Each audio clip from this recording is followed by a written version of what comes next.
এই সরকারগুলির প্রথম কাজ হচ্ছে একটা নির্বাচিত সরকারের কাছে ক্ষমতা হস্তান্তর করা। আমি সকল চাপকে চ্যালেঞ্জ হিসেবে মোকাবেলা করি। এপ্রিলে কেন নির্বাচন করা যাবে না, ডিসেম্বরের মধ্যে নির্বাচন হলে ভোটারদের জন্য ভালো হবে, সকলের জন্য কল্যাণ হবে।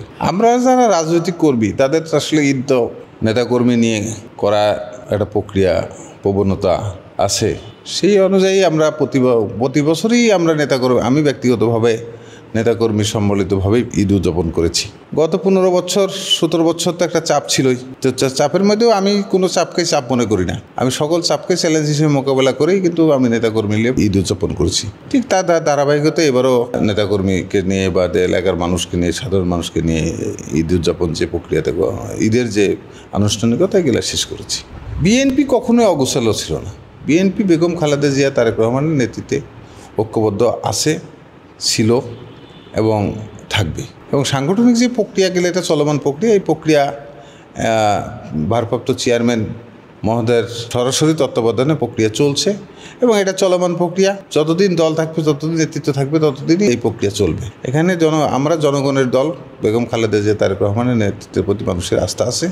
এই আস্থাকে নিয়েই আমরা সাধারণ মানুষের এই আস্থা সমর্থনকে নিয়েই বিএনপি বিগত দিনগুলোতেও কামিয়াবি হয়েছে, আগামী দিনেও কামিয়াবি হবে। এখানে কোনো অগোছালো বলে কোনো শব্দ বিএনপিতে নাই। বিএনপি একটা জায়গাতেই আছে, বিএনপি সকলে ঐক্যবদ্ধ আছে। সাধারণ মানুষের সাথে কাদের সম্পর্ক বেশি, সাধারণ মানুষের মধ্যে কাদের গ্রহণযোগ্যতা বেশি, তাদেরকে প্রাথমিকভাবে মূল্যায়ন করা হবে। তারপরে বিভিন্ন আরও কিছু উপসর্গ আছে, সেই উপসর্গগুলোকে নির্ণয় করেই আমাদের দলের ভারপ্রাপ্ত চেয়ারম্যান এবং স্থায়ী কমিটি যারা আছেন তারা এখানে মনোনয়ন বোর্ড হবে। সেই বোর্ডে তারা বসেছে আলাপ আলোচনার ভিত্তিতে যে যোগ্য বা মানুষের কাছে যে গ্রহণযোগ্য এবং যাকে নমিনেশন দিলে পাশ করে আসবে তাকে নমিনেশন দিবে। বিগত দিনেও ছিল, আগামী দিনেও সেই প্রক্রিয়া অব্যাহত থাকবে। টানা 7মবারের মতো বেস্ট টিস্যু পেপার ব্র্যান্ড হিসেবে স্বীকৃতি পেয়েছে বসুন্ধরা টিস্যু।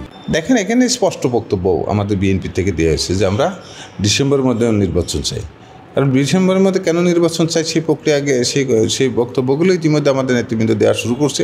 এবং এপ্রিলে কেন নির্বাচন করা যাবে না, সেই বক্তব্যগুলো কিন্তু আমাদের জাতীয় নেতৃবৃন্দ ইতিমধ্যে দিয়েছে। আপনারা জাতির কাছে দৃশ্যমান হয়েছে।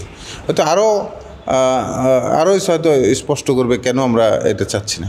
অন্তর্বর্তীকালীন সরকার বলেন, তত্ত্বাবধায়ক সরকার বলেন, যে নামেই বলা হোক, এই সরকারগুলির প্রথম কাজ হচ্ছে একটা নির্বাচিত সরকারের কাছে ক্ষমতা হস্তান্তর করা। তো সেই কারণে যত বিলম্ব হবে তত অনিয়ম হবে এবং বিশৃঙ্খলা বাড়বে। সেই কারণে আমরা যেটা বলি সেটা হচ্ছে যে ডিসেম্বরের মধ্যেই নির্বাচন করার সময়, ডিসেম্বরই হচ্ছে নির্বাচনের জন্য একটা অনুকূল পরিবেশ, সকল দিক দিয়ে একটা অনুকূল পরিবেশ। যেমন আপনার ডিসেম্বর মাসে একটা আবহাওয়া থাকে, একটা ঠান্ডা আবহাওয়া থাকে, মানুষ নির্বিঘ্নে ভোট চাইতে পারে, মানুষের কাছে যেতে পারে।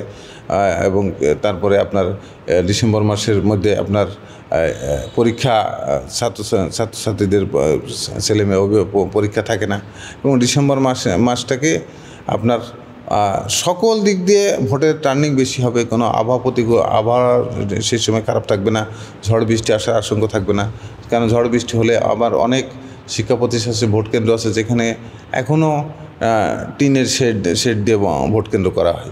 তো সেই ভোট কেন্দ্রকে যদি প্রচণ্ড ঝড় বৃষ্টি আসে, সেক্ষেত্রে ভোট কেন্দ্র বন্ধ হবে, সেখানে ভোটের টার্নওভারও কম হবে, আবার এমনকি ভোটের রেজাল্ট দিতেও বিলম্ব হবে। আবার নতুন করে আবার উপনির্বাচন অনেক জায়গাতে করা লাগতে পারে। তো সেই কারণে নির্বাচন কোন দলের কি নিবন্ধন আছে নাই সেটা সেই দলের ব্যক্তিগত ব্যাপার। কিন্তু আমরা যেটা বলছি যে জনগণের সুবিধা হবে যে কাজটা করলে, যে টাইমে করলে, সেই টাইমটাই আমরা বারবার সরকারকে আমাদের দলের পক্ষ সর্বোচ্চ জায়গা থেকে শুরু করে সবাই আমরা বলছি যে ডিসেম্বরের মধ্যে নির্বাচন হলে সবচেয়ে ভালো হবে এবং দেশের জন্য ভালো হবে, ভোটারদের জন্য ভালো হবে, সকলের জন্য কল্যাণ হবে।